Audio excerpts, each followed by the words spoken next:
అమ్మా భవానీ లోకాల నేలే ఓంకార రూపమమ్మా, తల్లి నీ మహిమల్ని చూపవమ్మా.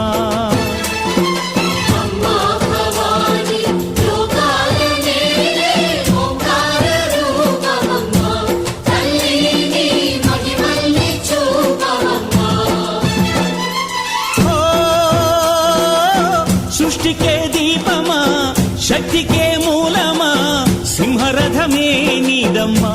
అమ్మ దుర్గమ్మ భక్తులను దీవించుమా.